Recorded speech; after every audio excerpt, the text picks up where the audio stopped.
सुप्रभात प्यारे दोस्तों।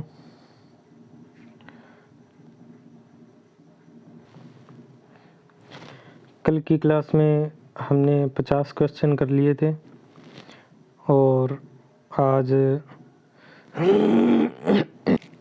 आगे की क्लास में नेक्स्ट बचे हुए क्वेश्चंस हम करेंगे।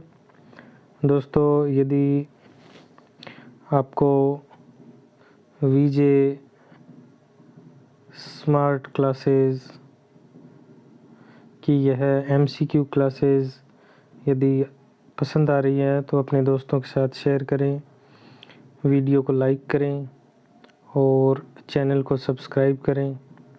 धन्यवाद। आइए, आज का पहला क्वेश्चंस कुछ इस प्रकार है। वैज्ञानिकों के किस जिले से 4.7 करोड़ वर्ष पुराने जीवाश्म हाल ही में प्राप्त हुए हैं? तो जीवाश्म फॉसिल पार्क उसके लिए जैसलमेर ही फेमस है, तो ये जैसलमेर से प्राप्त हुए हैं। जैसलमेर ज़िले के बांदा गांव में आदिकालीन व्हेल के जीवाश्म, शार्क के दांत, मगरमच्छ के दांत, कछुए की हड्डियां के जीवाश्म प्राप्त हुए हैं। क्योंकि यहाँ पहले टेथिस सागर था, तो टेथिस सागर के अंदर ये जीव रहते थे। बाद में आंतरिक भूगर्भीय हलचलों के कारण ये हिस्सा ऊपर उठ गया, तो जल है वो साइडों में चला गया और समुंदर का जो आंतरिक भाग था वो ऊपर आ गया, तो ये अवशेष भी यहाँ जमा हो गए। देवाशीष भट्टाचार्य, कृष्ण कुमार और प्रज्ञा पांडे ने यह खोज की थी। इनका काल लगभग 4.7 करोड़ वर्ष पहले का माना जा रहा है। आपको याद रखना है, देवाशीष भट्टाचार्य, कृष्ण कुमार, प्रज्ञा पांडे, इन्होंने यहाँ इनकी खोज की थी। नेक्स्ट क्वेश्चन है, पश्चिमी राजस्थान के रेतीले मैदान का कितना प्रतिशत क्षेत्र बालुका स्तूप मुक्त प्रदेश है? तो बालुका स्तूप मुक्त प्रदेश है वो 1.5 यानी 41.5 जो प्रतिशत है वो बालुका मुक्त प्रदेश है। यहाँ बालू नहीं पाई जाती।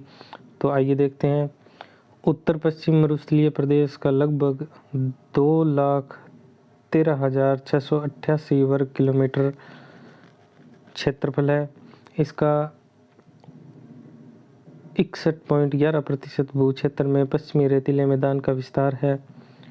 बालुका स्तूप मुक्त प्रदेश जो है वो 41.5% है। यहाँ बालू नहीं पाई जाती है। ये लगभग 85,660 वर्ग किलोमीटर है। और बालुका स्तूप युक्त जो प्रदेश है वो 58.5% है, लगभग 1,28,028 वर्ग किलोमीटर। नेक्स्ट क्वेश्चन है, निम्न में से राजस्थान में कौन सा क्षेत्र बालुका स्तूप मुक्त है? तो बालुका स्तूप मुक्त यानी यहाँ बालुका स्तूप नहीं, पोखरण से लेकर फलोदी, फलोदी से लेकर पोखरण के बीच का जो क्षेत्र है वो बालुका स्तूप मुक्त प्रदेश है। वो बालुका स्तूप मुक्त प्रदेश है। तो बालुका स्तूप मुक्त प्रदेश मरुस्थल में वह स्थान जहाँ बालुका स्तूपों का अभाव पाया जाता है। पोखरण का आधा भाग तथा फलोदी जोधपुर के दक्षिण पूर्वी क्षेत्र में विस्तृत है। संपूर्ण मरुस्थल में से बालुका स्तूप रहित क्षेत्र जैसलमेर में ही स्थित है। यह क्षेत्र अवसादी शैलों से ढका हुआ है। तो आपको ध्यान रखना है, बालुका स्तूप मुक्त प्रदेश फलोदी से लेकर पोखरण तक, जो कि जैसलमेर में है, जो कि कहाँ है? जैसलमेर में। नेक्स्ट क्वेश्चन है, भू जलवायवीय प्रमाणों के आधार पर आज से लगभग कितने वर्ष पूर्व राजस्थान में मरुस्थल का अस्तित्व नहीं था? तो लगभग 7,000 वर्ष पूर्व मरुस्थल का अस्तित्व नहीं था। तो कैसे नहीं था? देखिए, प्लीस्टोसीन हिमयुग था, 7,000 वर्ष पहले ही पूर्ण हुआ था। इस समय तक राजस्थान में मरुस्थल का अस्तित्व नहीं था। पश्चिमी राजस्थान में वनों की उपस्थिति थी।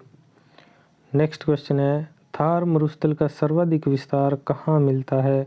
तो थार मरुस्थल का सर्वाधिक विस्तार भारत के अंदर ही है। देखिए कैसे, थार का मरुस्थल भारत का सबसे बड़ा रेतीला मरुस्थल कहलाता है। भारत में इसका विस्तार लगभग 85% है। दोस्तों कितना है? लगभग 85%। राजस्थान के क्षेत्रफल का 61.11% भाग में मरुस्थल है और यहाँ 40% जनसंख्या निवास करती है। और यहाँ की वनस्पति को जीरोफाइट कहते हैं, जो कि शुष्क कांटेदार झाड़ियाँ पाई जाती हैं। नेक्स्ट क्वेश्चन है,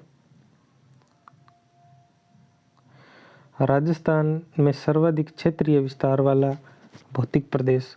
तो सर्वाधिक क्षेत्र आपको बताया था 61.11% में जो फैला हुआ है वो मरुस्थलीय क्षेत्र है। कौन सा है दोस्तों? वो मरुस्थलीय क्षेत्र है। तो इसके बारे में पढ़ते हैं। उत्तर पश्चिमी मरुस्थलीय प्रदेश थार का मरुस्थल राजस्थान के लगभग 61.11% भाग पर फैला हुआ है। यहाँ 40% जनसंख्या निवास करती है। ये प्लीस्टोसीन उत्तर युग में बना था। इसमें कुल 12 ज़िले आते हैं। 12 ज़िलों में ये मरुस्थल फैला हुआ है। मरुस्थल प्रदेश का 58.50% बालुका स्तूप युक्त प्रदेश है। 58.50% बालुका स्तूप युक्त है और 41.50% भाग बालुका स्तूप मुक्त प्रदेश है। वर्षा यहाँ पर 10 से 40 सेंटीमीटर होती है। वार्षिक वर्षा। रेतीली बलुई मिट्टी पाई जाती है। जलवायु है वो बिल्कुल विषम प्रकार की जलवायु पाई जाती है। कैसी? विषम प्रकार की। जीरोफाइट वन कांटेदार वनस्पति झाड़ियाँ यहाँ पाई जाती हैं। यहाँ प्लाया झीलें बन जाती हैं जब दो दौरों के बीच का स्थान जहाँ वर्षा जल एकत्रित होने से जो झील बनती है उसे प्लाया झील कहते हैं। समुद्र तल से ऊंचाई 200 से 300 मीटर तक है। नेक्स्ट क्वेश्चन है, संरचनात्मक दृष्टि से राजस्थान के भौतिक स्वरूप भारत के निम्नलिखित में से किस उच्चावच प्रदेशों का हिस्सा है? तो ये भारत के उत्तरी वृहत मैदान प्रायद्वीपीय पठार का हिस्सा है। जो राजस्थान के भौतिक स्वरूप हैं वो भारत के उत्तरी वृहत मैदान, ये भारत का नक्शा कुछ इस प्रकार से है दोस्तों। तो इसके अंदर जो उत्तरी वृहत मैदान आता है, इसके अंदर हमारा राजस्थान के भौतिक स्वरूप और प्रायद्वीपीय पठार के कुछ हिस्सा में, जैसे अपने जो हाड़ौती का क्षेत्र है वो प्रायद्वीपीय पठार का हिस्सा आ जाता है, बाकी उत्तरी वृहद मैदान के हिस्से में आ जाता है। तो देखिए दोस्तों, उत्तर पश्चिमी मरुस्थलीय प्रदेश थार का मरुस्थल उत्तरी विशाल मैदान का हिस्सा है जो कि 61.11% क्षेत्र में फैला हुआ है। 40% जनसंख्या निवास करती है। अरावली पर्वतीय प्रदेश है वो प्रायद्वीपीय पठार का भाग लगभग 9.1% क्षेत्रफल में फैला हुआ है। 10% जनसंख्या अरावली पर्वतीय प्रदेश में निवास करती है। पूर्वी मैदान उत्तर के विशाल मैदान गंगा यमुना के मैदान का हिस्सा है। यह 23.3% क्षेत्रफल में फैला हुआ है। 39% जनसंख्या निवास करती है। हाड़ौती का पठार प्रायद्वीपीय पठार का भाग है। यह लगभग 6.49% क्षेत्रफल पर फैला हुआ है। 11% जनसंख्या यहाँ निवास करती है। तो ये आपको ध्यान रखना है। नेक्स्ट क्वेश्चन है, राजस्थान का मरुस्थल विश्व के इन्हीं अक्षांशों में स्थित अन्य मरुस्थलों से सर्वथा भिन्न है। यहाँ मरुस्थलीकरण प्रक्रिया के संबंध में क्या अवधारणा सटीक है? तो देखिए, यह सूखे के कारण प्रारंभ होती है मरुस्थलीकरण। तो इनमें से जो बिल्कुल सटीक है, वैसे तो ये जो एक्चुअल आंसर है वो ये होगा दोस्तों, डी नंबर। कैसे, इसके बारे में पढ़ते हैं। देखिए डी नंबर के बारे में,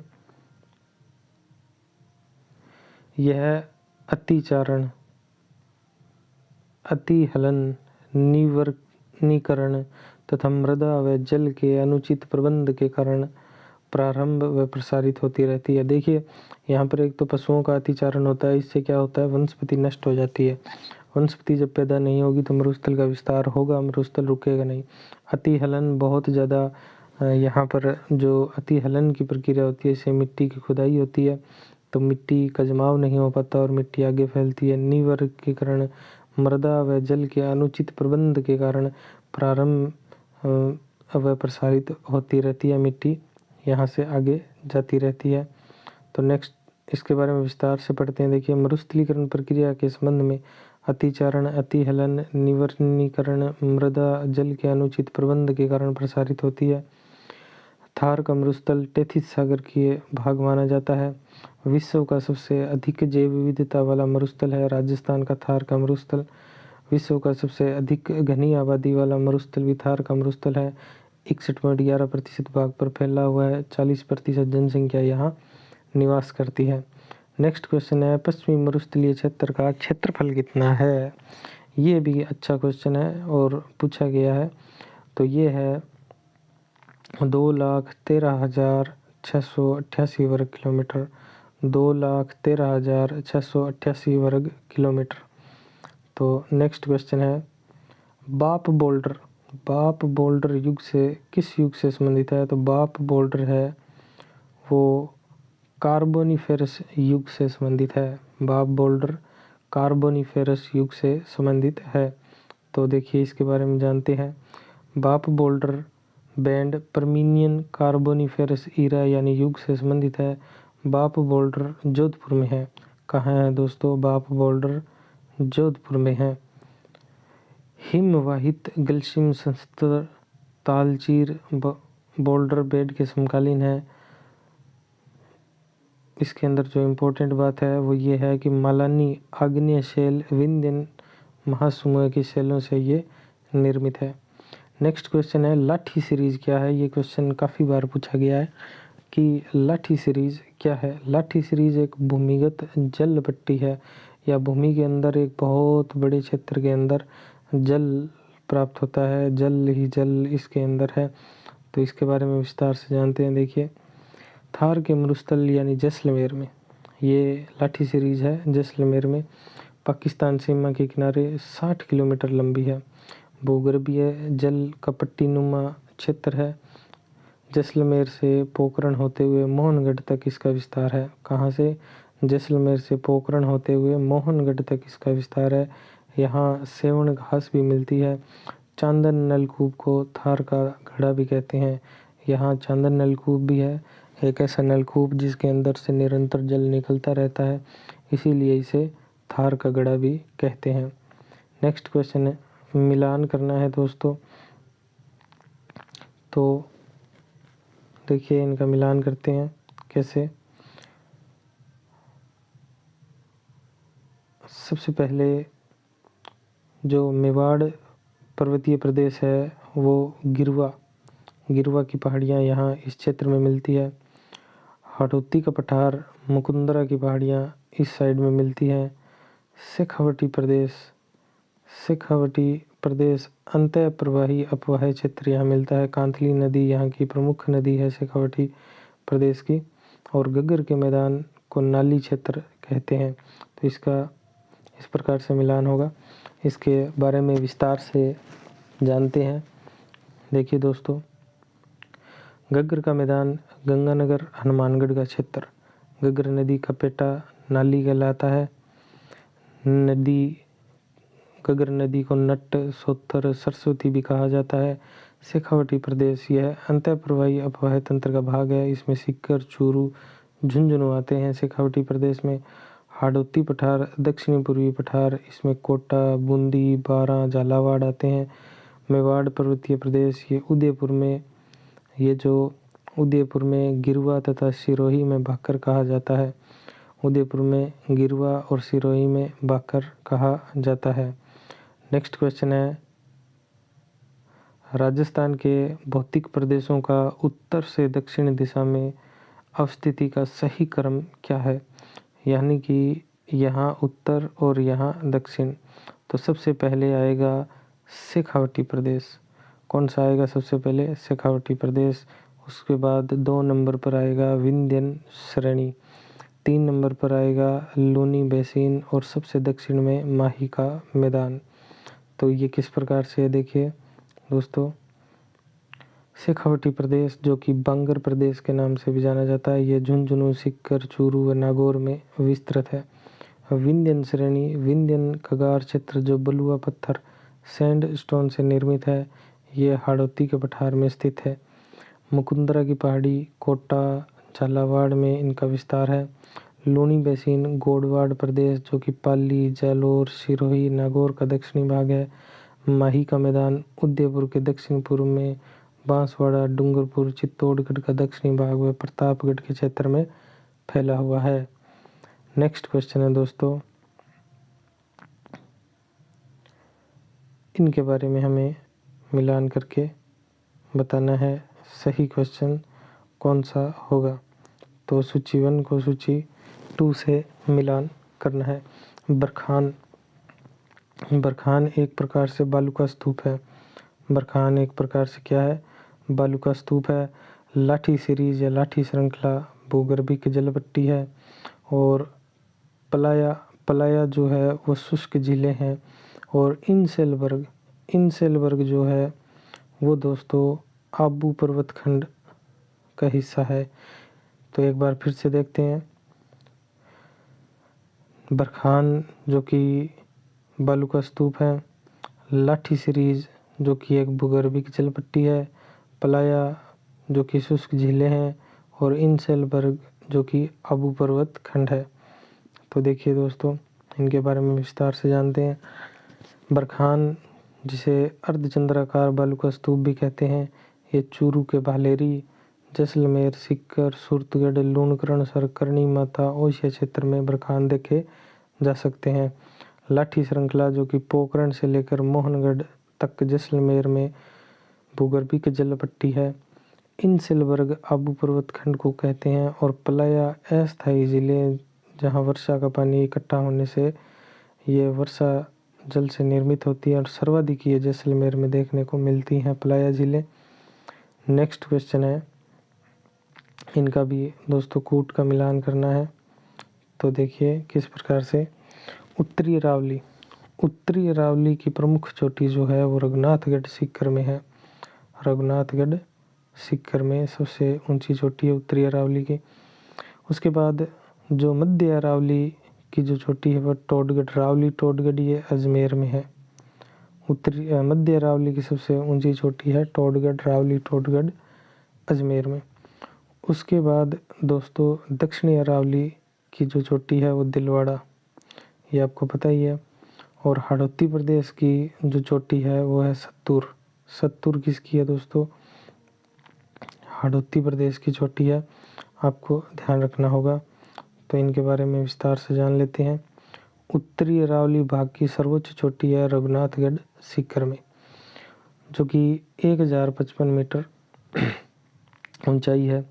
मध्य अरावली जो कि माराईजी टोडगढ़, जिसे रावली टोडगढ़ भी कहते हैं, अजमेर में 933 मीटर सर्वोच्च चोटी है। दक्षिणी अरावली की चोटी दिलवाड़ा 1442 सिरोही में है। सर्वोच्च चोटी इसकी गुरु सीकर है 1727, वो भी सिरोही में है दक्षिणी अरावली की। हाड़ौती प्रदेश में संतूर जो कि बूंदी में है 353 मीटर। यहाँ पर रक्त दांतिका माता मंदिर महान सीमा भ्रंश से गुजरती है। तो ये इम्पोर्टेंट है, एक नई चीज़ देखने को मिली थी है कि हाड़ौती प्रदेश की चोटी है वो संतूर है, वो बूंदी में है 353 मीटर। नेक्स्ट क्वेश्चन है दोस्तों, इनके अंदर क्या बताना है। निम्न में से कौन सा समूह है दक्षिणी राजस्थान की पर्वत चोटियों का उनकी ऊंचाई के अनुसार सही अवरोही क्रम बताना है, यानी कि बड़ी, फिर उससे छोटी, फिर उससे छोटी, फिर उससे छोटी। तो सही क्रम देखिए दोस्तों, सबसे बड़ी सज्जनगढ़, फिर उससे छोटी सायरा, उससे छोटी नागपनी, उससे छोटी गोगुंदा। तो इनके बारे में विस्तार से देखते हैं। सज्जनगढ़, सज्जनगढ़ जो कि उदयपुर में 938 मीटर ऊंचाई की चोटी है। सायरा भी उदयपुर में है, वो भी 900 मीटर ऊंचाई की चोटी है। नागपानी भी उदयपुर में है, 867 मीटर ऊंचाई की चोटी है। गोगुंदा उदयपुर में 840 मीटर ऊंची, और कोटड़ा भी उदयपुर में 450 मीटर ऊंची चोटी है। नेक्स्ट क्वेश्चन है दोस्तों, सुमेलित करना है हमें बोराट का क्षेत्र, ये नीचे कूट दिए गए हैं, इनका मिलान करना है। सबसे पहले देखिए दोस्तों, उत्तर पूर्वी अरावली क्षेत्र ये आ जाता है अलवर में। उत्तर पूर्वी अरावली क्षेत्र अलवर में। अरावली का मध्यवर्ती क्षेत्र आपको पता ही है दोस्तों, अरावली का मध्यवर्ती क्षेत्र जयपुर में। और बोरहाट क्षेत्र, जो कि बोरहाट क्षेत्र है, वो उदयपुर में आ जाता है। और दक्षिणी अरावली सिरोही में आ जाती है। तो इस प्रकार से इनका मिलान होता है। इनके बारे में विस्तार से पढ़ते हैं। उत्तरी पूर्वी अरावली क्षेत्र का विस्तार अलवर में है। आप इस प्रकार से उत्तर पूर्व का जो विस्तार है वो अलवर में है। उसके बाद इस क्षेत्र की प्रमुख चोटियां हैं उत्तरी पूर्वी अरावली की बहरोच, बिलाली, भानगढ़ अलवर में भूतिया किले के लिए प्रसिद्ध। अरावली के मध्यवर्ती भाग का विस्तार जयपुर में है। इस भाग की प्रमुख चोटियां हैं खो, बरवाड़ा, चौथ का बरवाड़ा सवाई माधोपुर में जो है, बेराठ उदयपुर में, जयगढ़ उदयपुर में, बेराठ जयपुर में, जयगढ़ जयपुर में, नाहरगढ़ जैविक उद्यान, जैविक पार्क। बोराट क्षेत्र का विस्तार उदयपुर में है। बोराट व राजसमंद जिले में, उदयपुर व राजसमंद में बोराट का क्षेत्र है। दक्षिणी अरावली का विस्तार सिरोही में है। और इस क्षेत्र की प्रमुख चोटियां हैं, दक्षिणी अरावली की प्रमुख चोटी, सबसे बड़ी चोटी गुरु शिखर, शेर, दिलवाड़ा, अचलगढ़, ऋषिकेश, ये दक्षिणी अरावली की चोटियां जो कि सिरोही में है। नेक्स्ट क्वेश्चन है, बढ़ते क्रम में चोटियों को व्यवस्थित करना है। सबसे बड़ी है गुरु शिखर 1722। उसके बाद जो है सेकंड नंबर पर शेर, गुरु से छोटी शेर। उसके बाद में है शेर से छोटी दिलवाड़ा और इनमें से छोटी जरगा। तो इनका सही बढ़ते हुए क्रम में सबसे पहले आएगा जरगा, उसके बाद दिलवाड़ा, फिर शेर, फिर गुरु शिखर, यानी कि 1 3 2 4। तो इनके बारे में विस्तार से पढ़ते हैं। जरगा जो कि उदयपुर राजसमंद में स्थित है, 1431 मीटर ऊंची चोटी है। दिलवाड़ा सिरोही में 1442 मीटर ऊंची चोटी है। शेर सिरोही में 1597 मीटर ऊंची चोटी है। गुरु शिखर सिरोही में 1722 मीटर ऊंची चोटी है। और फिट में अगर गुरु शिखर सिरोही की ऊंचाई पूछ लें तो 5650 फीट ऊंचाई है। उक्त पर्वत चोटियां दक्षिणी अरावली प्रदेश में स्थित है। यह अत्यधिक सघन व उच्चता लिए हुए है।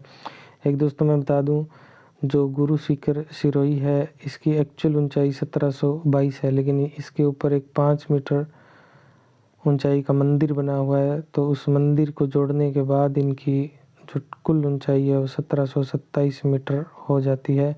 ये भी कई बार पूछा हुआ है एग्जाम में, तो आपको ध्यान रखना है।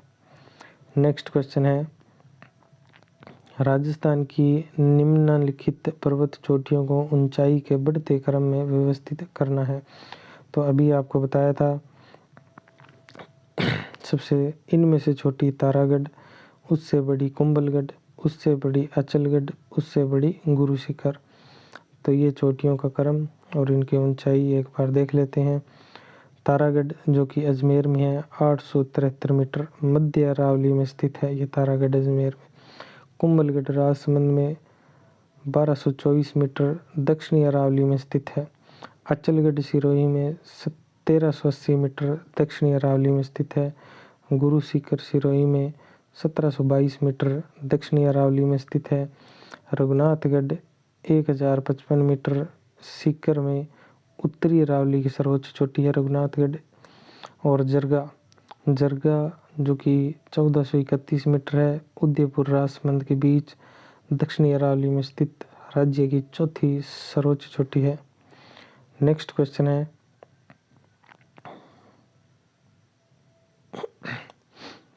निम्नलिखित में से देखिए दोस्तों, एक ही क्वेश्चन कितने एग्जाम में रिपीट हुआ है।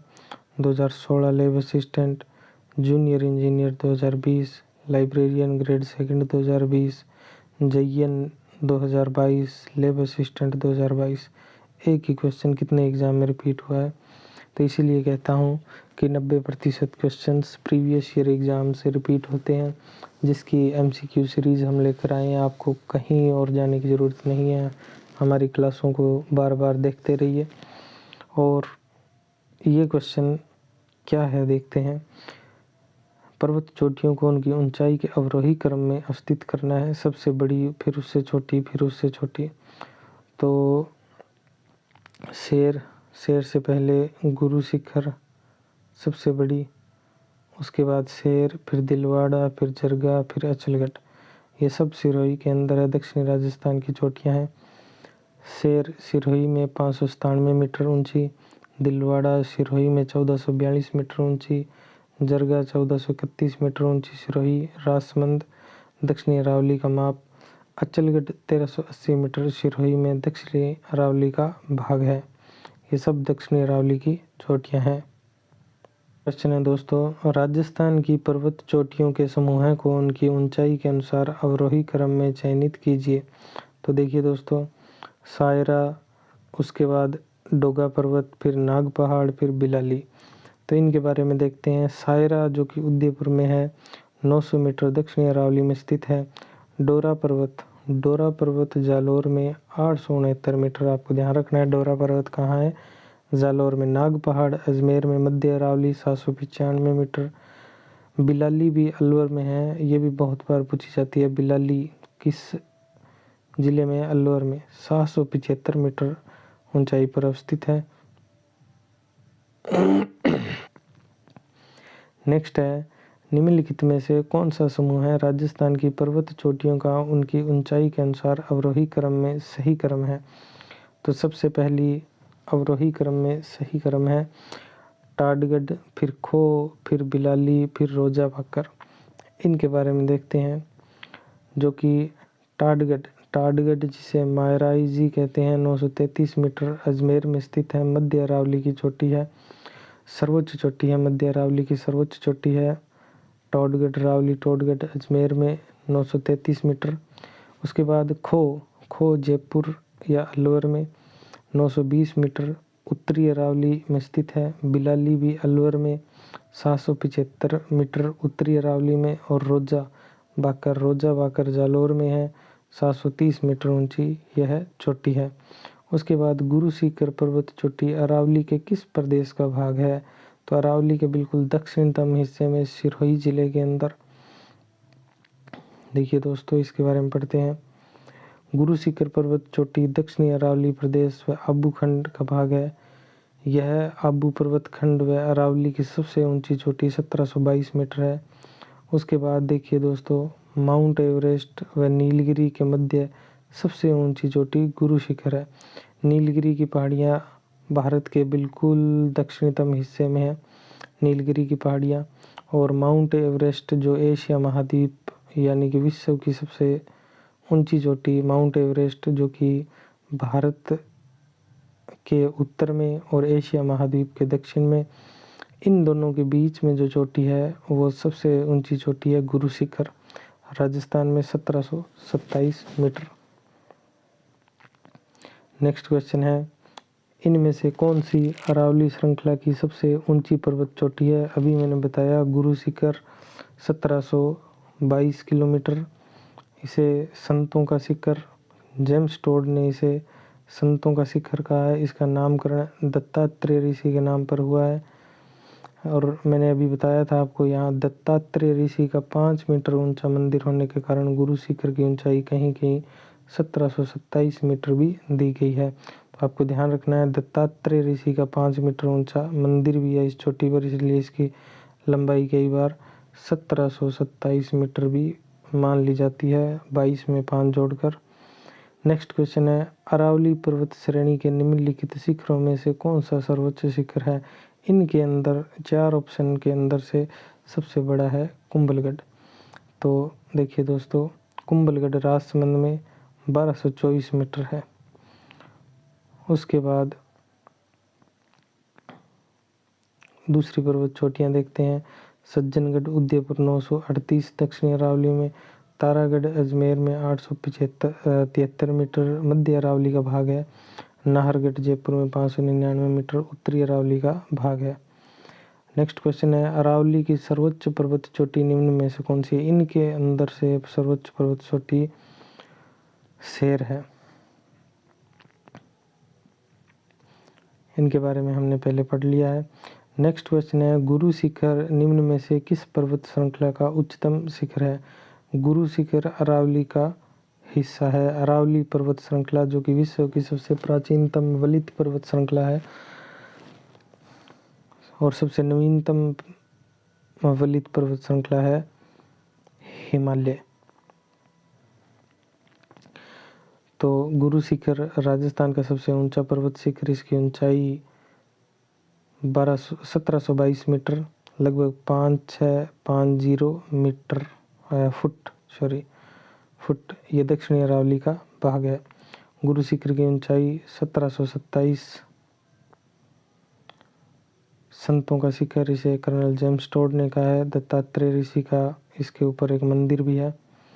नेक्स्ट क्वेश्चन जो है, गलत युग्म की पहचान करनी है। तो सिरोही अचलगढ़ सिरोही में है, अचलगढ़ चोटी। तारागढ़ अजमेर में है। खो जयपुर में है, बिल्कुल सही है। गुरु शिखर सीकर में नहीं है दोस्तों, गुरु शिखर सिरोही के अंदर है, तो डी नंबर ऑप्शन गलत हो जाएगा अपना। इनके बारे में भी हमने पहले पढ़ लिया है। नेक्स्ट क्वेश्चन है, संतों का शिखर से संबंधित है। संतों का शिखर Guru Shikhar, colonel James Tod ने इसे संतों का शिखर भी कहा है। अरावली राजस्थान की सबसे ऊंची चोटी है, 1727 मीटर। गुरु माथा भी कहते हैं, अरावली को गुरु माथा भी कहते हैं। माउंट एवरेस्ट व नीलगिरी के मध्य की सबसे ऊंची चोटी है। इसके ऊपर 5 मीटर ऊंचा दत्तात्रेय ऋषि का मंदिर भी है। राजस्थान के अरबुडा पर्वत के एक शिखर गुरु शिखर का नामकरण किसके नाम पर हुआ है? तो दत्तात्रेय ऋषि के नाम पर इसका नाम गुरु शिखर हुआ है। कर्नल जेम्स टोड ने इसे संतों का शिखर भी कहा है। नेक्स्ट क्वेश्चन है, कौन सी पर्वत श्रेणी राजस्थान राज्य को पूर्वी राजस्थान और पश्चिमी राजस्थान में विभाजित करती है? तो वो है दोस्तों अरावली पर्वत श्रेणी। ये अपने राजस्थान का नक्शा है और अरावली यहाँ से गुजरती है, तो ये पश्चिमी राजस्थान और ये पूर्वी राजस्थान को दो हिस्सों में बांटती है। तो अरावली पर्वत श्रृंखला के बारे में जानते हैं। अरावली श्रेणी राजस्थान को दो भाग पूर्वी राजस्थान तथा पश्चिमी राजस्थान के मध्य विभाजित करती है। अरावली में जल विभाजक का कार्य भी करती है। अरावली 50 सेंटीमीटर समवर्षा रेखा इसके समानांतर गुजर जाती है। अरब सागर अपवाह तंत्र मानसून तथा बंगाल की खाड़ी अपवाह तंत्र मानसून को यह अलग अलग करती है। वर्षा वितरण प्रारूप को प्रभावित करती है। खनिजों का समृद्ध क्षेत्र है। मरुस्थल के प्रसार को पूर्व की ओर बढ़ने से रोकती है। नेक्स्ट क्वेश्चन है, कौन सा पर्वत राजस्थान को दो प्रमुख भागों में विभाजित करता है? तो आपको पता है अरावली पर्वत श्रृंखला। विश्व का सबसे प्राचीनतम पर्वत है अरावली पर्वत श्रृंखला। राज्य के कुल भूभाग का 9.1% अरावली पर्वत श्रृंखला है। नेक्स्ट क्वेश्चन है, अरावली मरुस्थल के पूर्वी विस्तार को रोकता है? तो ये बिल्कुल सही बात है, मरुस्थल को पूर्व में जाने से रोकता है। अरावली खनिजों में समृद्ध है, बिल्कुल सही है। उसके बाद राजस्थान में वर्षा वितरण प्रारूप अरावली से प्रभावित नहीं होता है, ये गलत है। अरावली से प्रभावित होता है, ये गलत है। उसके बाद राजस्थान की अनेक नदियों का उद्गम स्थल अरावली है, ये बिल्कुल सही है। तो ए, बी और डी बिल्कुल सही है, तो इसका ऑप्शन बी हो जाएगा। ए, बी और डी बिल्कुल सही है। देखिए दोस्तों, अरावली मरुस्थल के पूर्वी विस्तार को रोकता है, खनिजों से समृद्ध है, वर्षा वितरण प्रारूप को प्रभावित करता है, अनेक नदियों का उद्गम होता है अरावली से, विश्व की प्राचीनतम पर्वत है अरावली, राजस्थान को दो भागों में बांटती है। पूर्वी ढाल पर वनस्पति सघन ऊंचाई तथा विद्यमान है, पूर्वी ढाल उच्चतर और तीव्र ढाल युक्त है। नेक्स्ट क्वेश्चन है, निम्न में में से कौन सा एक कथन अरावली श्रेणी के लिए सही है? सही जो है वो वर्षा में सहायक तो है ये, लेकिन इतनी भी सहायक नहीं है। क्यों नहीं है उसके बारे में आगे जानेंगे। यह जल विभाजक का कार्य करता है, ये बिल्कुल सही कथन है। अरावली राजस्थान को दक्षिणी पश्चिम से उत्तर पूर्व तक जल विभाजक के रूप में बांट देती है। 50 सेंटीमीटर समवर्षा रेखा इसके बराबर गुजरती है। कहीं कहीं 40 का भी उल्लेख है, लेकिन 50 ही एक्चुअल सही है। अरब सागर के अपवाह्य तंत्र तथा बंगाल की खाड़ी अपवाह्य तंत्र को अलग करती है।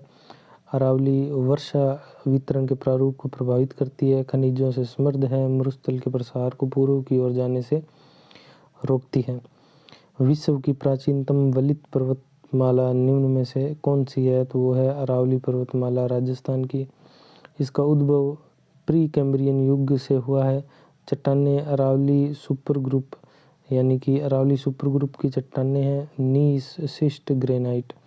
दिल्ली सुपर ग्रुप की चट्टानें जो कि क्वार्टाइज्ड है। निर्माण प्रक्रिया के आधार पर वलित रूप में स्थित है। कालक्रम के अनुसार प्राचीनतम है। वर्तमान में अवशिष्ट रूप में है। यह गोंडवाना लैंड का भाग है। रचना विधि के आधार पर मोड़दार यानी फोल्डेड है, वलित है। सबसे प्राचीन पर्वत श्रृंखला कौन सी है? तो सबसे प्राचीन दुनिया की विश्व की सबसे प्राचीन पर्वत श्रृंखला अरावली है। 9.1% क्षेत्रफल पर राजस्थान में फैली हुई है।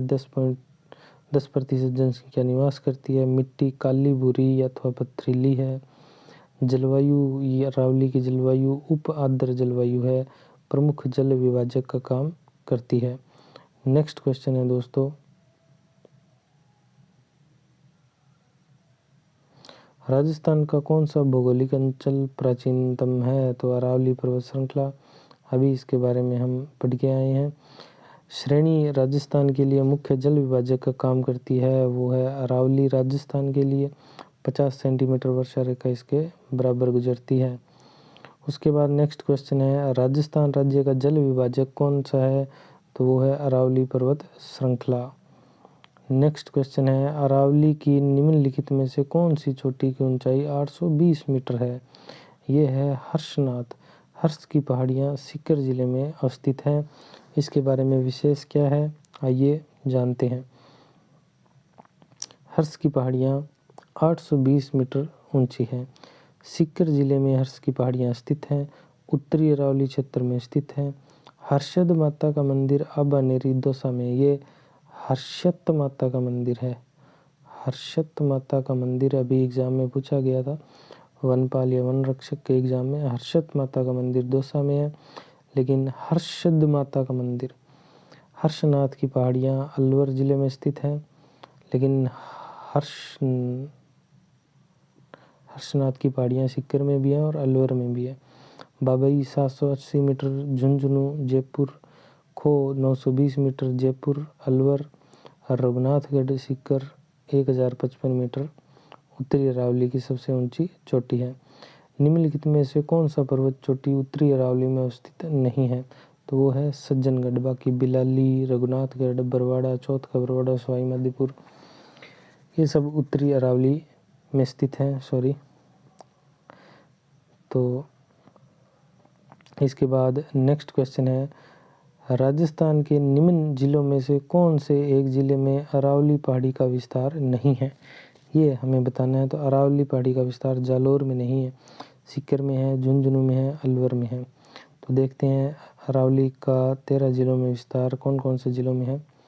मध्य अरावली पर्वतीय प्रदेश राजस्थान के 13 जिलों में विस्तृत है। इनमें उदयपुर, चित्तौड़गढ़, राजसमंद, डूंगरपुर, प्रतापगढ़, भीलवाड़ा, सीकर, झुंझुनू, अजमेर, सिरोही, अलवर, पाली, जयपुर। राजस्थान के 9.1% क्षेत्रफल में फैला हुआ 10% जनसंख्या निवास करती है। प्री कैम्ब्रियन युग में निर्मित प्राचीनतम वलित पर्वत श्रृंखला अरावली दिल्ली शैलक्रम का समूह है पाया जाता है। सूची 1 को 2 से सम्मिलित कीजिए और सही कूट का चयन कीजिए। तो सही कूट देखिए दोस्तों, सबसे पहले अचलगढ़ की ऊंचाई है वो है 1380 मीटर, 1380 मीटर। अचलगढ़ की ऊंचाई 1380 मीटर। उसके बाद तारागढ़ की ऊंचाई है 873 मीटर। उसके बाद आ जाता है खो की ऊंचाई है 920 मीटर। उसके बाद आ जाता है भरोच की ऊंचाई है 792 मीटर। नेक्स्ट क्वेश्चन है, तारागढ़ पर्वत चोटी अलवर के निम्नलिखित प्रदेशों में से किसका भाग है? तो तारागढ़ अलवर के बिल्कुल मध्य का भाग है, तारागढ़ अलवर में है। तो